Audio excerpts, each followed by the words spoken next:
Now, we're celebrating a milestone here at ITV Meridian this week. Yes, it's 25 years since Meridian took over from TVS as the ITV news provider for the south and southeast of England, and we should be marking the milestone all this week. And tonight, John Ryle looks back now to the launch of the Meridian News Service and some of the biggest stories of year one. He also caught up with retired Meridian weatherman Ron Lobeck in a rare break from the golf course.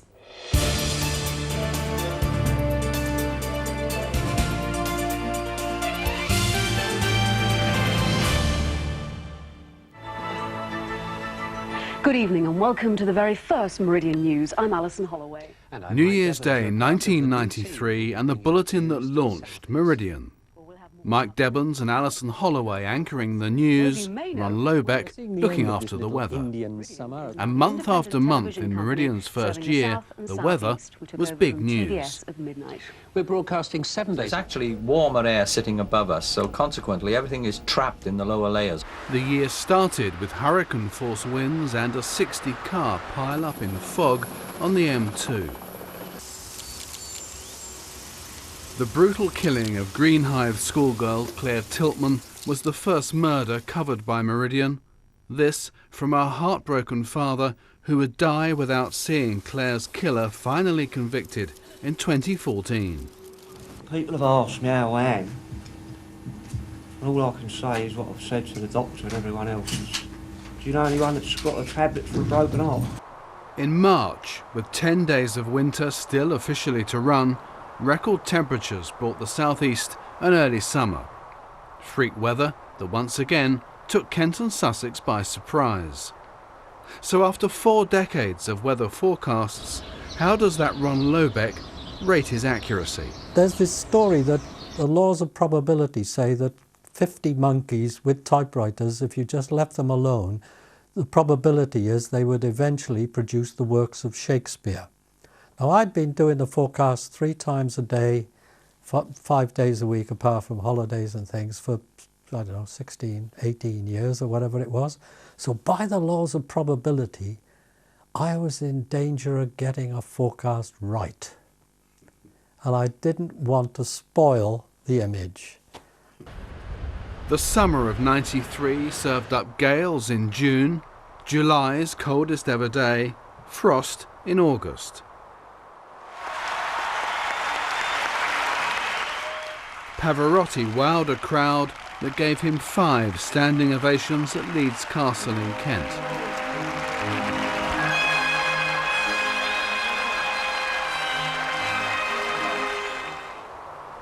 A light aircraft crash-landed on the M2. Rebecca Stevens from Kemsing became the first woman to climb Everest. And a year of weird and not so wonderful weather ended with unpredicted floods in Uckfield and Storrington. 25 years on, of course, forecasting has become much more precise, most of the time. Finally, Ron, can I get you to chance your arm with a bit of a long-range forecast? What sort of January are we looking at? There won't be any snow for quite some time into January. Before we get the snow in this part of the world, we've got to get the Siberian high nicely settled and the easterly airstream coming across northern Europe and then popping over the North Sea, and down it comes. The official weather forecast in a moment. But tomorrow, a very special interview for you as I catch up with a quite incredible woman. Sarah Payne talking to Fred, an amazing woman, and you've got quite a relationship with her. Very, very special lady. Yeah, and we wish Sarah well. Well, meanwhile, John Ryle looks back at more of our coverage of some of the biggest stories of the last 25 years. Type the words Channel Tunnel into Meridian's 25-year news archive and the search engine generates more than 500 stories. Hardly a month has passed without a national headline about the crossing that connected Britain and mainland Europe for the first time since the Ice Age. Graham Fagg, now retired and living in Dover, was the tunnel boring machine operator chosen to shake the hand of French counterpart Philippe Cosette on Breakthrough Day. And that was, yeah, it's going to happen.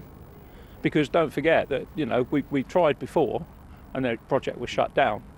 But of course now, that was it. You've got a hole, you've got a physical link, let's go for it. The Channel Tunnel has survived fires, financial crises and Operation Stack, and seen passenger and freight figures soar.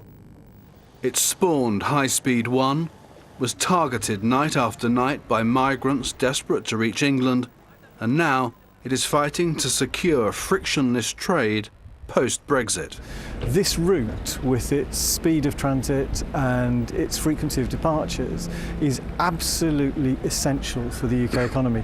And so, looking towards Brexit, we see that the route will remain as it is today. The economy depends so much on the fluidity of traffic through here that there's no perception of this changing in the way that it operates. The stabbing of Greenhithe schoolgirl Claire Tiltman in January 1993 was the first murder covered by Meridian. The prime suspect, Colin Ash Smith, was finally convicted 21 years later after a change in the law meant a jury could be told about his violent past. In 1996, the Chillenden murders of Lynn and Megan Russell shocked Britain. In 2000, the abduction and murder of Sussex schoolgirl Sarah Payne triggered a successful campaign for Sarah's Law, targeting child sex offenders. Landmarks came, went, and were revived.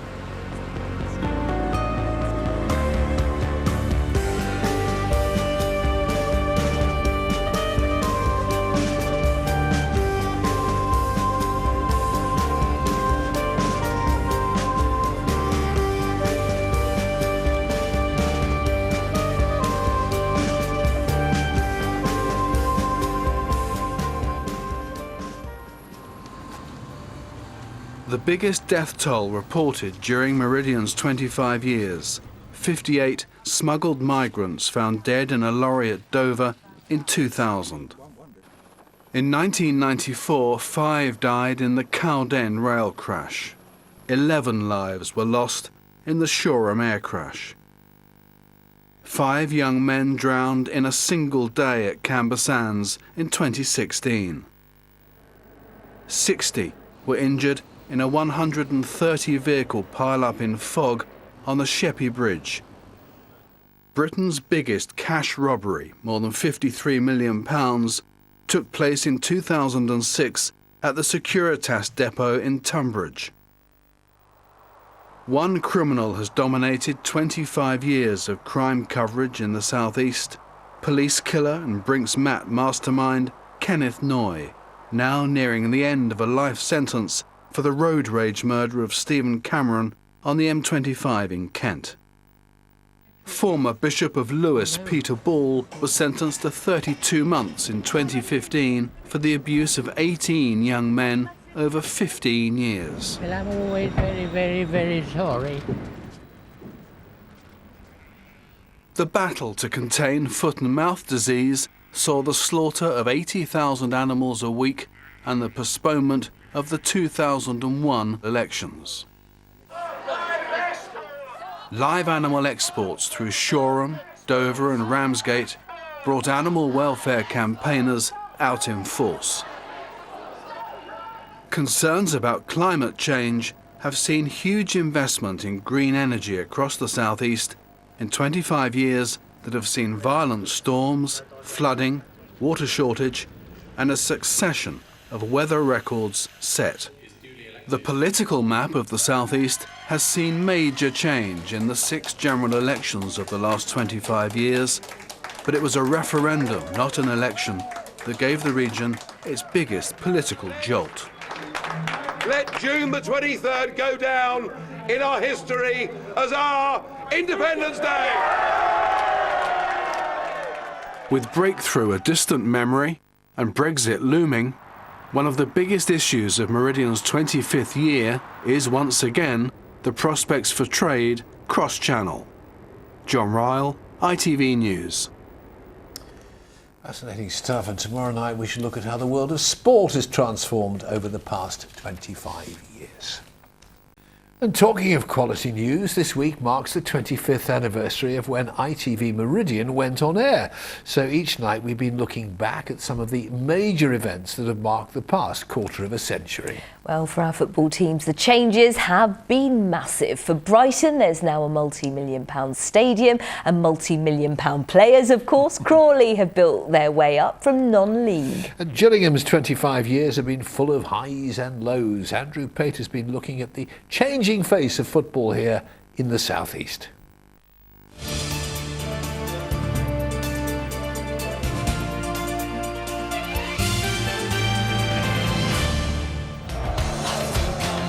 These scenes accompanied Brighton's rise to the Premier League as recently as last May. Unbridled joy, not reflecting just one successful season, but encapsulating an incredible journey during which one club went to the brink and bounced back. We are going up! We are going up!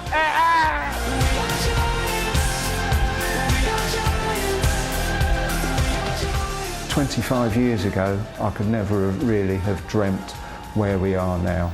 The journey that we had to undertake to get here was just amazing. In January 1993, the month Meridian came on air, Gillingham were bottom of the Football League.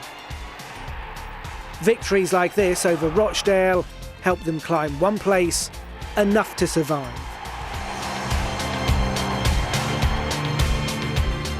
Two years later, Paul Scally took over as chairman and helped the club out of administration. More than 2 decades on, he's still at the helm. And it seems money is as important as ever in football.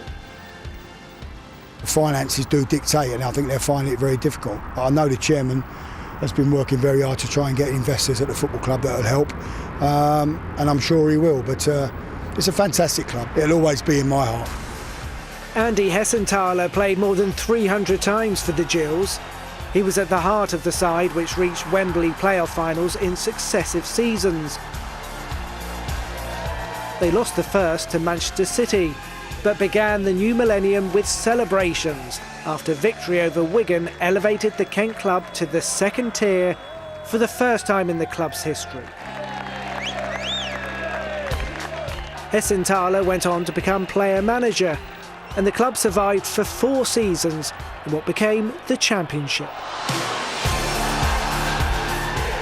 The highest place in the club's history was 11th in the end in the Championship. It was some achievement by the players and staff and everybody involved. So, but it was tough, and I think it'll always be tough until the chairman's able to perhaps bring in other investors.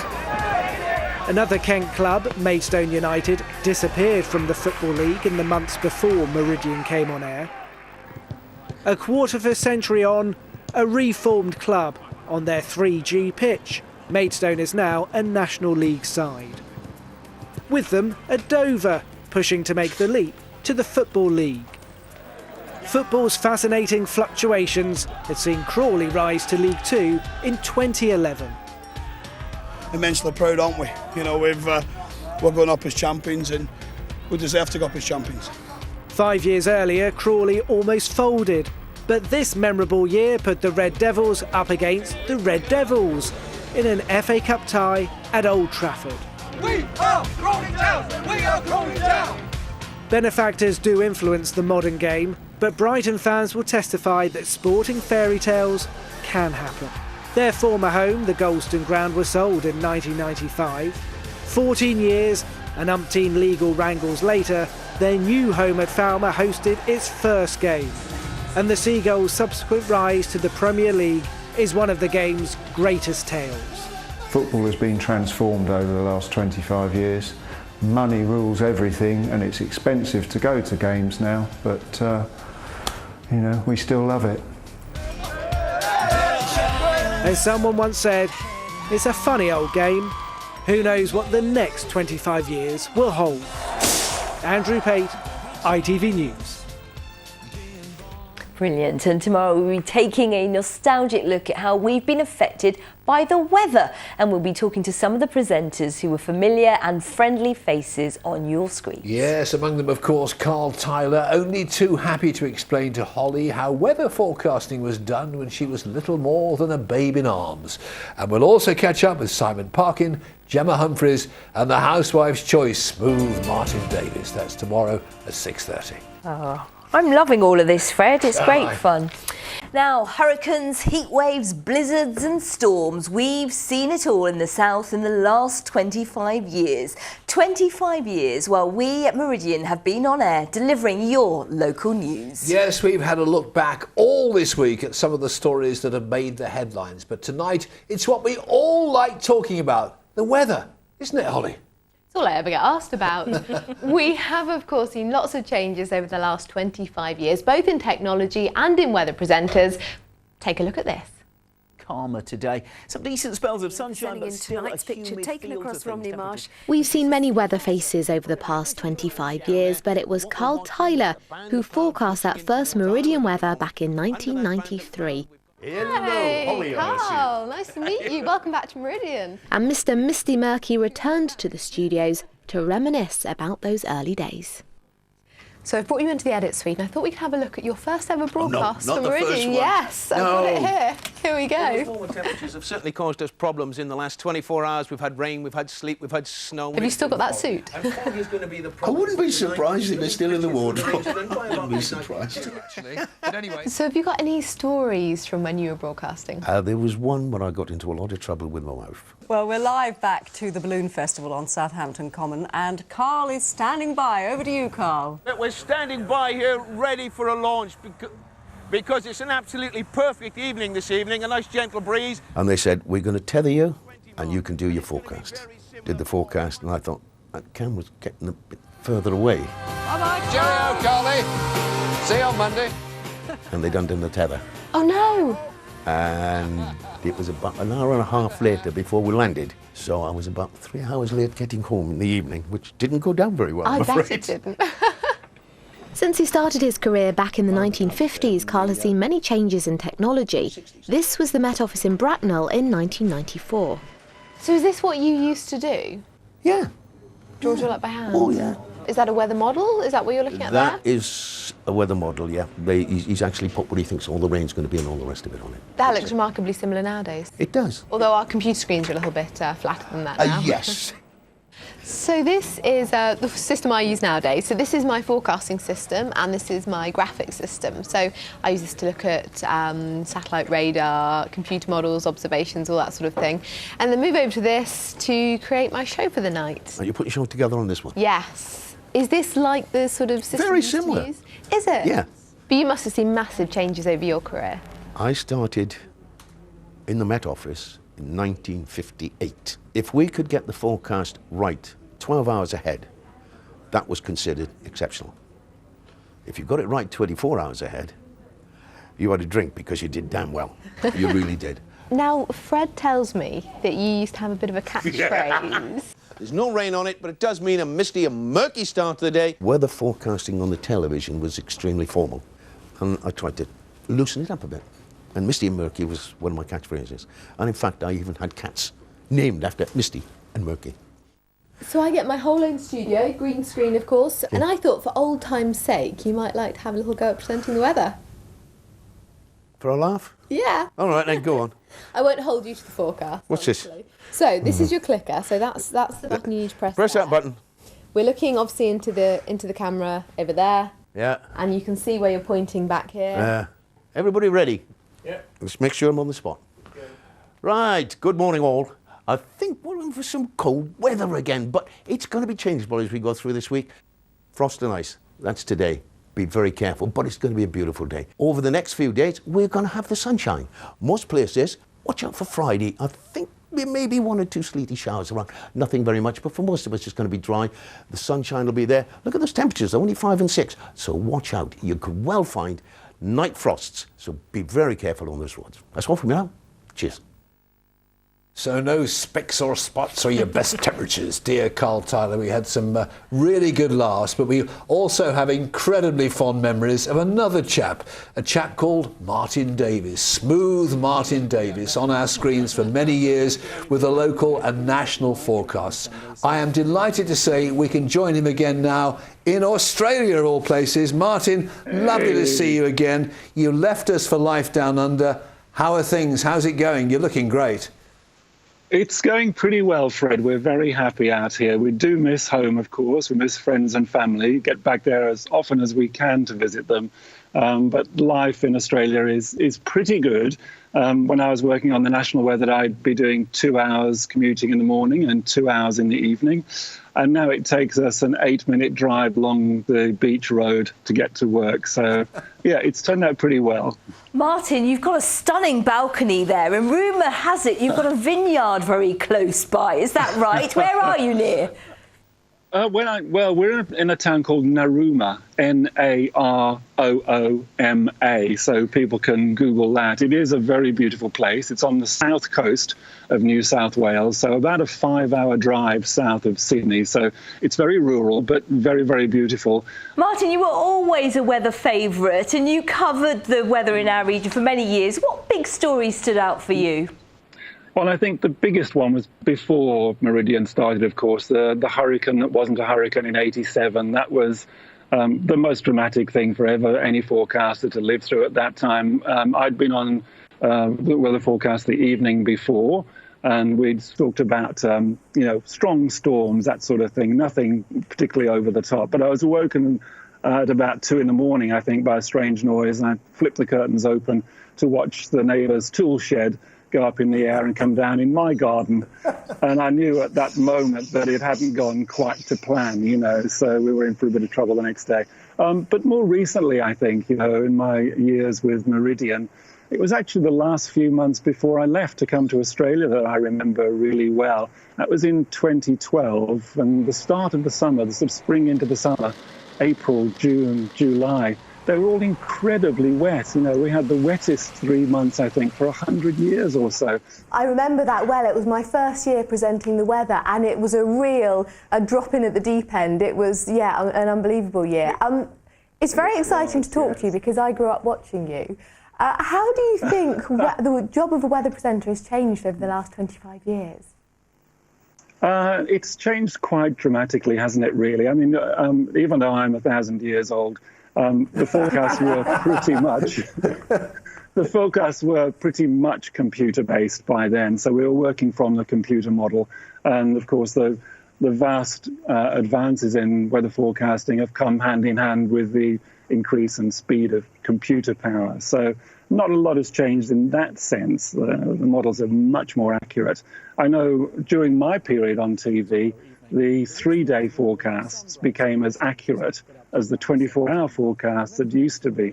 And now we're in a situation in your time where the 5-day forecasts are becoming as accurate as the 3-day forecasts used to be. So it's fantastic advance. And the other thing, of course, is we used to have 3 broadcasts a day. I could come off air at lunchtime, suddenly discover that the weather was changing dramatically and there was a huge thunderstorm about to hit the region. But I wouldn't be able to tell people until I was on air at 6:30 or something, by which time it will have all happened. So that was very frustrating. Whereas now you've got social media and the weather apps and things like that. So you can bring people up to date the instant things look like they might change.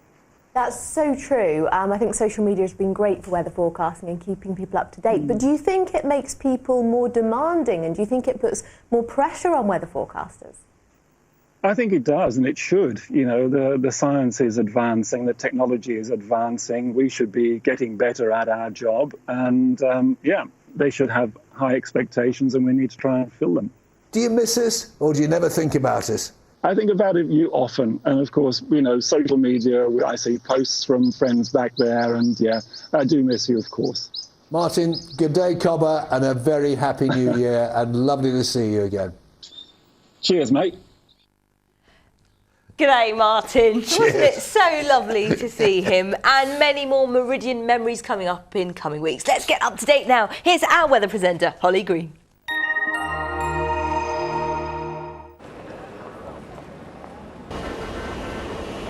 Great Western Railway sponsors the ITV Meridian weather. Temperatures are taking a tumble this weekend, but it's not as cold as it is across the pond, where eastern parts of the US have been affected by an exceptional winter storm. It's brought record-breaking snowfall in places. Now it's moving up through eastern parts of Canada. It is weakening, but behind it, a plunge of cold air means northeastern parts of the US looking at temperatures around 10 to 15 degrees below average. But as I say, not quite that cold at home, but we have got a cold wind to contend with, quite a marked wind chill, especially into Sunday. Some sunshine in the forecast, but also some showery outbreaks of rain, more especially I think on Saturday. Hopefully Sunday should be a bit brighter, but as I say, we have got quite a strong cold wind. We've got some showers then out there as we head through tonight. Some of these could be quite lively. You could get an odd rumble of thunder or a bit of hail maybe. Our temperatures very much depend upon our cloud amounts. Given some clear spells, there is certainly the risk of a little touch of frost or ice in places, but I think these are going to be more typical values as we head into tomorrow morning. So for tomorrow, more showers in the mix. They come and go a bit really through the course of the day, and again they could be a bit on the vigorous side, I suspect. Some dry and hopefully bright spells though to be had at times, although on balance I think mostly quite cloudy. It is quite breezy for tomorrow again, and temperatures just dropping away a little bit further compared to today. These are our times of high water. Hastings there at 1:32 in the morning and 1:57 in the afternoon. Into Sunday then, I think quite a cold start, potentially a frosty start, but actually hopefully quite a bright day, some decent spells of sunshine, maybe a few spots of rain later, but we have got this strong cold wind, so it will feel pretty nippy. Have a good evening. Great Western Railway sponsors the ITV Meridian weather. And that's how the southeast looks tonight. In just a moment, the ITV Evening News Hour continues with Alistair Stewart. Rachel Hepworth has our late news, but for now, from the team here at ITV Meridian, thanks very much for watching. Have a lovely weekend. See you on Monday. From all of us, bye-bye. Bye-bye. Happy weekend.